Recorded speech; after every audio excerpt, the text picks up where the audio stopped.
sy mifanaritra tava amintsika indray amin'ity sabata maray ity a. Manolotra ny arahaba ho antsika mpanaraka izao fandarana izao dia ny fianarana ny lesin'ny sekoly sabata izany. Arahaba manokana ny rahavavy ihany koa izay hiaraka hitafatafa amintsika amin'ity maraina ity. Anomboantsika izany dia andesika hanompo izany fotoana izany amin'ny vavaka angatantsika ny rahavavy ato hivavaka. Iara hivavaka sika. Tompo Andriamanitra iray tsara, misaotra anao izahay fa noho ny famindraponao sy ny fitiavanao anay dia mbola afaka miara-mianatra ny teninao indray izahay amin'ity sabata ity. Mangataka ny fanatrehan'ny fanahinao masina izay Tompo hanazava ny teny izay ho voaboasanay eto mba ho voarainay ny hafatra avy aminao. Ary mamelany tsy famendrehanay dia meteza hanatrika feno izao fotoana izao. Amin'ny anaran'i Jesosy. Amen. Amen. Lesona faraka ambin'ny folo sahady isika amin'ity maraina ity izay mitondra ny lohateny hoe monina eo amin'ny tany. Andeha iarahantsika manao ny tsy anjery. Ny famaliana mora dia mampianina ny fahatezerana mafy. Fa ny teny marary mahatonga fahasorana. Voabolana 5:1 no ahitantsika izany andalan-teny fototra natao tadiana izany. Araka izany dia iresaka iompana ao amin'ny fifampiresahana izany ny lesintsika amin'ity lesona faraka ambin'ny folo ity, izay matetika io fifampiresahana io na io resaka io dia mety hitondra ady hevitra, mety hitondra fifandonana ihany koa indraindray, ary indrindra moa eo amin'ny fanehoana ny hevitra izay mety tsy hitovy dia mety tsy fanaraka mihitsy aza. Ka amin'ity lesona faraka ambin'ny folo ity dia ahita tombontsoa isika andinika mahakasika izany. Ny Josoa 2:20 no ifotoran'ny lesontsika izany amin'ity maraina ity, izay efa nianarantsika moa izy ity nandritra ny herinandro fa hiezaka isika ny hamerina azy amin'ity maraina ity. Ny olana izay nitranga no ny fahadiso-kevitra teo amin'ny Israely izany no iompana izany lesontsika izany. Andeha rahavavy hozaraintsika efatra ny andiniantsika ity loha-hevitra ity. Ny voalohany dia hojerentsika ny amin'ny fanoloran-tena. Ao amin'ny faharoantsika dia jery mahakasika ny amin'ny fiampangana satria nisy izany. Ny fizarana fahatelo dia hoe rehefa nitranga izay fiampangana izay dia inona no setrin'izay? Ny mahakasika ny famaliana izany. Famaliana mora moa no tena tsindrin'ny lesona ao anatin'ilay izy. Ary farany dia ny mahakasika ny fampihavanana. Satria rehefa nisy ny resaka tsy mifankahazo dia ny afara tamin'ny fampihavanana. Dia hodinitsika tsirairay ireo fizarana ireo. Ny fizarana voalohany dia mahakasika ny amin'ny hoe fanoloran-tena. Inona no azonao zaraina amin'ny mpiara-mianatra rehetra amin'ity maraina ity mahakasika ny amin'ny hoe fanoloran-tena? Ia, araka ny voalazanao teo moa izany voalohany indrindra miarabantsika rehetra, miarabanao, miaraban'ny mpiara-mianatra rehetra.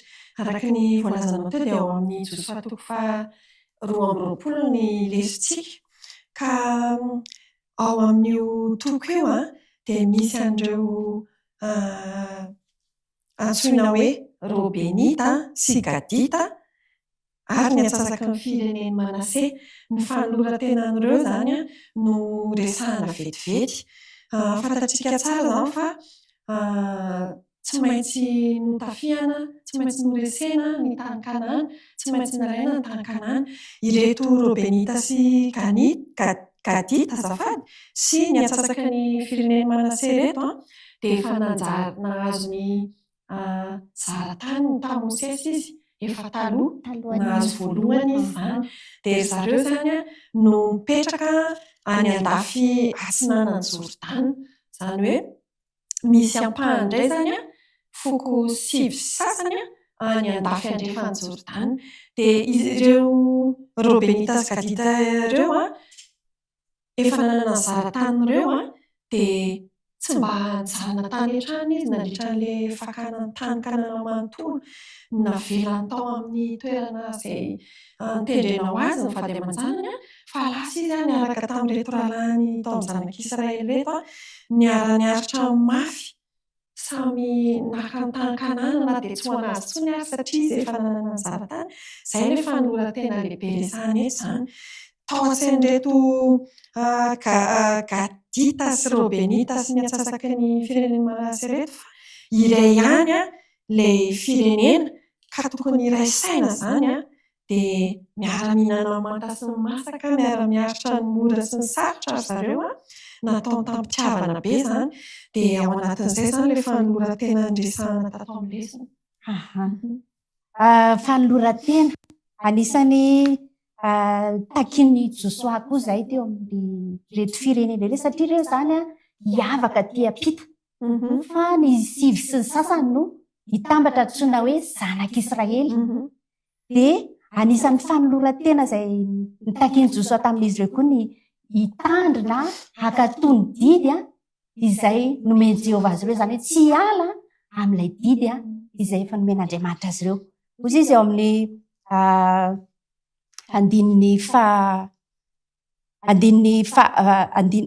eo amin'ny Josoa toko 2:20 andinin'ny 5 dia ozy izy eo hoe kanefa mitandrema tsara mba hanaraka ny didy sy ny lalàna izay nanodiny Mosesy mpanompo Jehovanareo, hitiavanareo an Jehovah Andriamanitrareo sy handehananareo amin'ny lalàny rehetra sy hitandremanareo ny didiny sy hifikinarareo aminy ary hanomponareo azy amin'ny fonareo rehetra sy ny fanahinareo rehetra. Ohatrany milaza izany hoe ny ahafantarana izany fa iray ihany tsika dia manompo an Jehovah iray ihany amin'ny fomba iray ihany. Ohatraohatran'izay izany ilay tiany ambara dia misy an'izay koa manko eo amin'ny testamenta vaovao ao. Nao ange ho jerevantsika eo amin'ny Kolosiana toko 7:7-20 hoe izao ny voalaza ao amin'ny anaran'i Jesosy hoe ary na inona ataonareo dia ataovy amin'ny fo tahaka ny ho an'ny Tompo fa tsy ho an'ny olona. Izany hoe naizanaiza izany alehantsika sy toerana misy atsika dia ny mety hampiavaka atsika izany dia izay fanompoantsika an'Andriamanitra izay sy ny fanompoantsika ny hafa izay. Mahafinaritra ilay momba ny fanoloran-tena ravavy. Ia, zavatra mahafinaritra ihany koa tamin'ny toetran'ireto Gadita sy Robenita ary ny atsasaka amin'ny firenena Manase ireto dia tsy nanary izany izy, fitiavana izany, nanana fitiavana izay tsy takatry ny saina mihitsy izany no fitiavana natolotra izy ireo hanoloran-tena tahaka ny nanolora Kristy ny tenany ihany koa ho antsika izay tsy avela ny ady rery izany amin'izao fiainana izao moa izany dia izao hoe lesona izany dia izao hoe mety mihitsy ny zavatra mety manahirana fa tsaroa fa manana namana isika tahaka ny zanak'Israely dia manana namana Jesosy isika tahaka ny reto Robenita ireto. Dia hiditra amin'ny fizarana manaraka isika rehefa anasaina ody amin'izay izany izy ireo haka ny tany satria ny lohateny moa dia monina eo amin'ny tany, monina any amin'ny tany amin'izay izany izy ireo afaka efa 7 taona teo aoriana tany vady aman-jana izany fa zareo amin'izay izany andeha ody amin'izay rehefa vita misakana ny tany rehetra efa azo ny tany efa milamina ny tany monina eo amin'ny tany zanak'Israely ary andeha ody any amin'ny tany izy dia nisy zavatra izay nataon'izy ireo izay miteraka fihampangana. Inona no azontsika ambara indray inona ilay fihampangana ny tranga izany tamin'ity fotoana ity? Ia, teto moa izany dia mety mieritreritritsika hoe tsara fiafara koa izy izany fa efa azo ny tany mody soamantsara amin'izay izany reto firenena anankiroa sy tapany reto dia nefany misy zavatra nataon'zareo izay tsisy nafantatra hoe inona moa izy ity. Tsy inona izany fa fananganana alitara teo amoron'ny on'ny Jordana. Nataony lehibe ilay alitara. Nefa moa izany tamin'ilay any Jehovah. Ohatran'ny hoe alitaran'i Jehovah fa teto izany dia nanjavozavo ilay izy hoe alitara man'izy ity alitara ity satria sady tsy mifampiarana ilay izy. Tsy fantatry ny zanak'Israely izany hoe ino ity fa izao nisy tatitra reny zanak'Israely izany tao eo amin'ny Josoa toko 2:20-1 dia misy an'izao hoe ary ny zanak'Israely nareo hoe indreo ny taranak'i Robena sy Gada ary ny atsasaky ny fireneny Manase efa nanorona alitara ny sisin'ny tany Kanana eo amoron'ny Jordana anatin'ny tanin'ny zanak'Israely. eto moa izany dia efa ohatra mitombo kely elanelana satria tsy natsonatsonto zareo teto hoe Robenita, Gadita fa ozy izy hoe taranaka Robena dia Gada. Ohatra ny mampiseho kely izany hoe misy fahasamihafana kely amin'izy ireo sy ny zanak'Israely. Ohatra misy elanelana kely dia efa nanomboka teo izany ilay tsy fifankahazoana dia nanomboka ny fiampangana hoe fa ahoana ity alitara ity no natsangana. Avy hatrany izany dia nisy fiampangana atao hoe nanangana alitara zareo tezitra zareo andaontsika hiady sy ny sisa kanefa mbola tsy mari-potitra ny momba ilay fananganana ilay alitara. Izany hoe io fihetsika izay nataony ireto taranaky Robena sy Gada ary natsasaka fireneny Manase rehetra izany dia mandrara mihitsy ny fanaterana fanatitra amin'ny toerana hafa koatra ny alitara fandoroana fanatodorana amin'ny fitoerana masina izany. Ka satria no heverina hoe ho an'Andriamanikafa ilay izy. Raha vao ohatra raha vao tsy ao asilo izany dia ho an'Andriamanikafa izay. Izay mihitsy. Dia nefa ny antony, inona ny antony izany? Rehefa tsy hoe ny anton'ilay fananganana ilay alitara, inona ilay antony? Nisy antony aloha izany tao e. Rehefa avy eo moa zareo dia ny fanazava fa izao ny fiampangana niseho izany dia izao tena tsy namela azy ireo hiteny mihitsy aloha izany ny ilay foko ilay solotenan'ireo foko firenena sivy sasany tsy namela azy ireo andahatra firy aloha tamin'ny voalohany. Raha hitantsika ao amin'ny Josua 2:20 io dia eo amin'ny andininy 9 ka hatramin'ny 12 tsy misy afa-tsy fandahara tenin'ny Fineasa sy ireo namany momba ny zavatra nataony Robenita sy ny Gadita izany. Vao manomboka izy dia hoe ino ny sady fahotana nataonareo amin'Andriamanitry ny Israely no niala tamin'ny fanarahana an'i Jehovah ianareo androany tamin'ny nanorenanareo alitara ka mihodina amin'i Jehovah ankehitriny. Teto izany nanomboka teto amin'ity andininy 9 ty ka hatramin'ny 20 dia nandahatra foana ny firenena tany andafy andrefan'ny Jordana ny amin'ity fanorenana alitara ity dia tsy namela azy ireo anazava moa izany izy. Tsy izany mantsy fa nisy tantarany tamberina betsaka tao an-tsain'izy ireo. Toy an'ilay fiampangana izay satria tsy nijanona teo ilay fiampangana, tsy nijanona teo hoe fanolorana ny fananganana alitara. Mbola toy zavatra nafandraisiny tamin'ny tantara tany aloha ilay izy satria nisy fahotana koa kay efa niseho tany amin'ny Bala-peora dia nisy anankiray koa nampatsiahiviny tao ilay momba ny fahotany akana. Izany hoe izany efa tena nangiry firy mihitsy ny reto zanak'Israely reto noho ny amin'izany fahotana atao izany ka dia nanampatrapatra izy aloha izany teto ny ampanga dia nisy antony manokana ve ny antony fividianana ny Fineasa tsy inona izany tamin'io hoe andeha hanao dingana any amin'ny firenena roa sasany io. Arak'ilay voalazanao teo dia hoe nisy fahotana izay efa nataon'ireto nisy zavatra nitranga tao Bala-peora ny nihodinan'ny Israely moa izany nijangajanga. I Fineasa no nandray andraikitra tamin'izay fotoana izay. Ilay efa tany aloha izay efa nianarantsika ary ny fahotany akana. Izany hoe raha dinihana izany dia ireo antony ny fividianana ny Fineasa satria efa nandray andraikitra izy tany amin'ny voalohany. Efa nofidiana hatrany amin'ny voalohany izy izany. Ao andeha ny evaka itsika eo amin'ny nomeritiko 5:20 manomboka amin'ny 7:9. Ary raha nahita izany Fineasa zanak'i Eleazara zanak'i Arona mpisomina dia nitsangana niala teo fiangonana izy ka nitondra levina teny an-tanany dia nandeha nanaraka ilay lehilahy Israelita tao anday izy ary nataony indray nandevina izy roa. Dia ny lehilahy Israelita sy ny vehivavy ka voagorobaka hatrany amin'ny kibon-dra vehivavy dia nitsahatra ny arety mandringana teo amin'ny Israely. Izany hoe efa nisoroka efa nanapa-kevitra izany izy ny hanafoana ny loza. Satria ity zavatra mitranga ity dia atahorana izy ireo indray fa hiverina ny loza. Tezitra Andriamanitra tamin'izay fotoana izay mantsy nisy arety mandringana. Dia tsy te hiverina ho amin'izay intsony izany ilay Israelita reto dia miapanga. Ahoana izao hitondra loza indray ve noho ny fahotana izany. fa nampiavaka kely an'ity fiampangano ity dia izy ireo moa izany rehefa miteny dia efa fampiasa ny mpaminany tamin'izany ilay hoe izao no lazain'i Jehova, izao no lazain'i Jehova. Fa tamin'ity indray mandeha ity tsy nampiasa an'izany izy ireo tao amin'ny 5:40 fa nanao hoe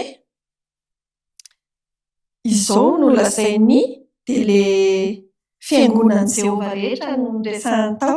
Izao izy no lazainy fiangonan'i Jehova rehetra. Izany hoe mbola miverina kely indray izany eto ilay hoe tsy manontany tsara an'i Jehova araka ny hitantsika eto. Dia kanefa moa izany teo izay fiampangano izay fa ilay fiampangano izany tena nataony tamin'ny fony satria ny inony fa sao hitondra ozina amin'ny zanak'Israely ny fahotana. Dia andraisantsika lesona izay tantara izay hoe manahoana inona no fihetsika ataontsika rehefa misy ny fiampangano. Inona no zavatra izay andraisantsika fanapa-kevitra rehefa misy ny fiampangano. Rehefa resahana moa izany hoe fiampangana dia azo eritreretana hoe zavatra tsy marina izay dia fiampangano. Na koa mety ho marina ihany ilay izy. Fa hoe rehefa manoloana izay isika inona fihetsika asehontsika. Idirantsika amin'izay ny fizarana manaraka ny amin'ny hoe famaliana mora. Inona fihetsika asendritsika araka ny voalazan'ny lesona. Ia, nafinaritra be moa fihetsiky ny Robenita sy ny Gadita sy ny atsasaky ny fireneny Manase tao anatrehan'izany.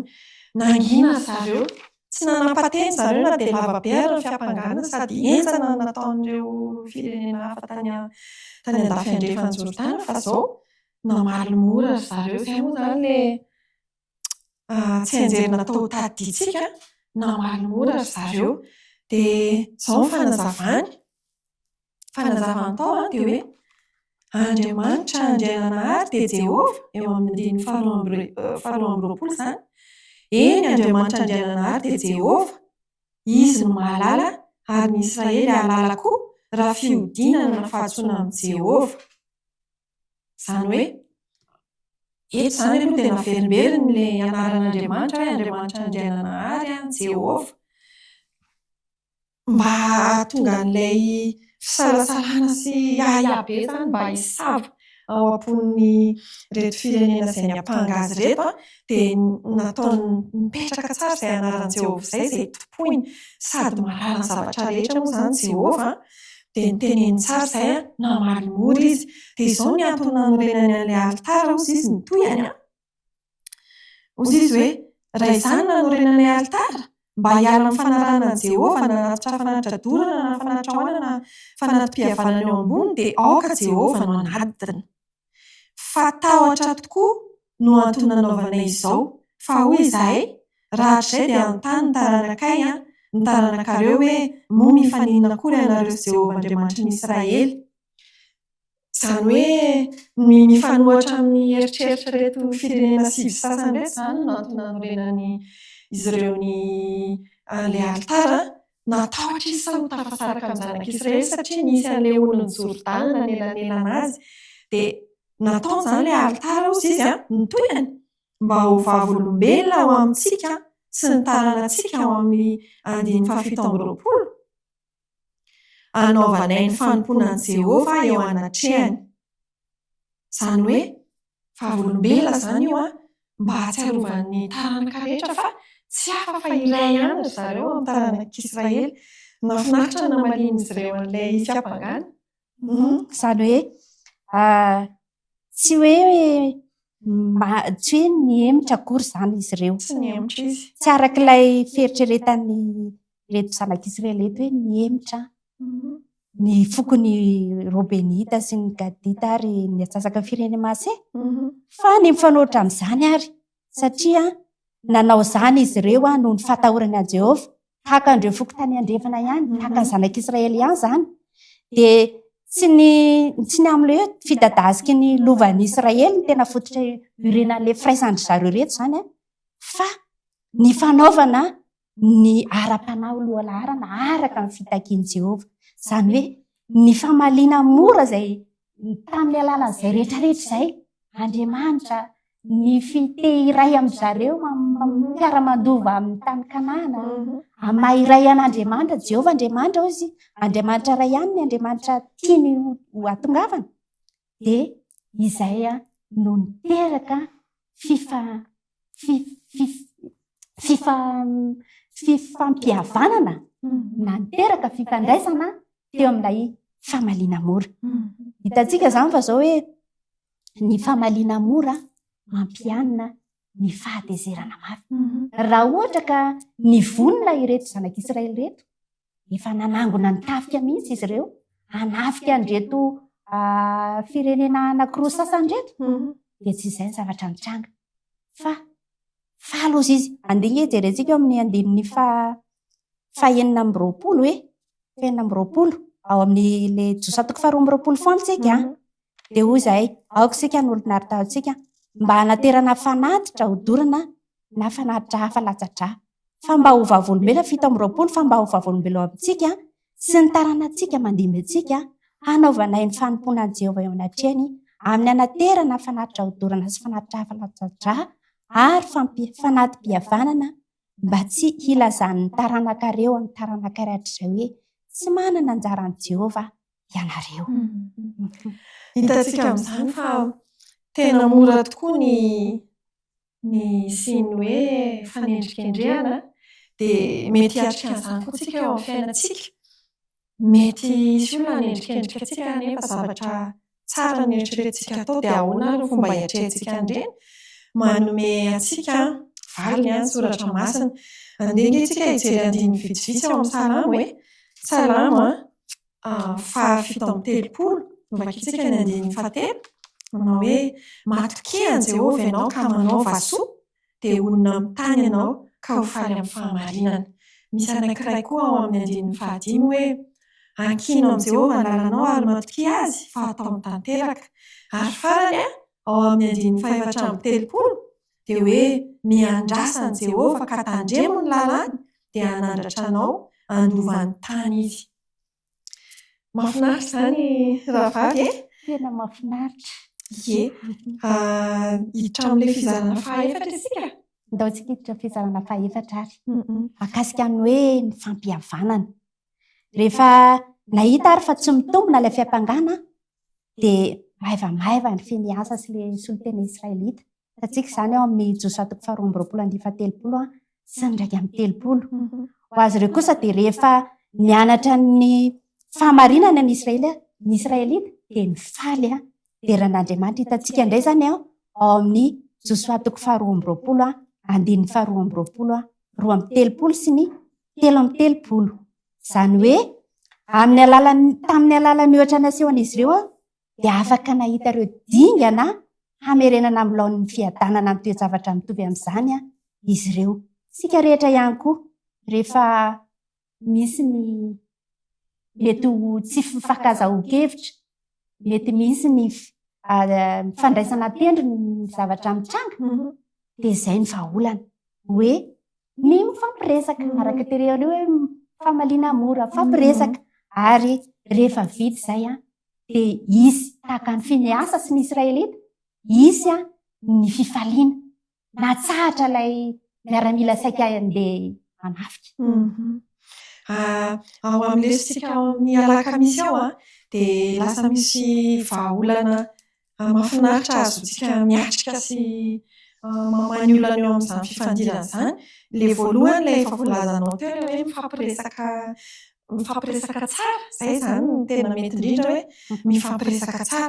Ny faharoa dia hoe tokony tsy ho maika aka tsokevitra, anao tsokevitra maika loatra izany satria teto izany izao izay nahavoazareo saika niteraka ady dia ilay nanao tsokevitra aingana loatra. Ny fahatelo dia hoe tokony resahana tsara aloha momba ny tena olana izany. Izay izany ny fahatelo.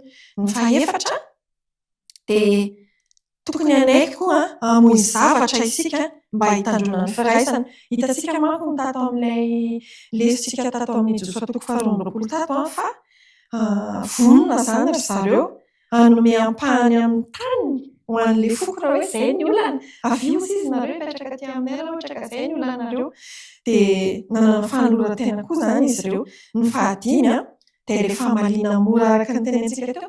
Enjana ilay fiampangana tena endrikendrehana fotsiny tsotra izao izany zareo hoe miala amin'ny Jehovah. Fa izao ilay mamaly mora dia nahatonga ilay fahatezerana ny singa. Dia ny farany dia hoe ilay mba manaiky koa izany ilay ankilany rehefa avy noazavaina ilay izy manaiky ampahatsora-po faly tsy miavonavina araka ilay voalazanao teo ihany. Indraindray manko miseho koa izany eo amin'ny fiainantsika dia angalantsika lesona izany itony tantara itony. Eo amin'ny fiangonana ohatra dia misy fiampangana ohatran'izay atao amintsika natao amin'ny olona izay ao amintsika dia azontsika ampiarina ireo fomba fiatrehana azy ireo. Dia ny fandraisana fitsipika izany dia tokony ho farany indrindra. Izany hoe efa vita daholo aloha izany ireo dingana rehetrarehetra ireo amin'ny fampihavanana. Amin'ny farany indrindra vao tokony mandray fitsipika raha handray fitsipika izany isika. Izany hoe tsisy tsy vita ny fampiresahana izany. Izay izany. Izay izany ny hamehezantsika azy. Ary mino aho fa tafitany amintsika izay lesona izay. Makasika ny amin'ny tantarany reto firenena roa sasany reto sy ny zanak'Israely. Mino aho fa eo amin'ny olana izay mety hatrehantsika, eo amin'ny zavatra izay mety lalovantsika isan'andro isan'andro, dia matetika isika dia miatrika fehikana. Indraindray mety ho kivy, indraindray mety lavolefony. Fa izao kosa hoe raha mifantoka amin'ny fiantsoana izay niantsoana antsika isika, raha tahaka ny Fineasa ohatra, dia ny fiantsoana izay tonga azo mpanelanelana, tahaka an'ireto Robenita sy Gadita sy sasaka firenena Nasareto izay namiteraka ny antso tamin'ny fanoloran-tena ho amin'ny fanampiana ny hafa.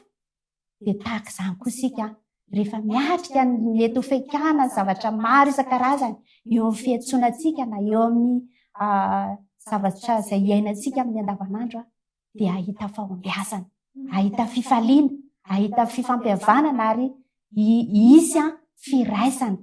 Araka voalazana teo amin'ny fiangonana farany vao ampiatra an'ireny fitsipika izay indraindray mety hiteraka fisarahana izy ireny. Fa ny tanjonsika dia ny havana ho tonga any an-danitra. Amen.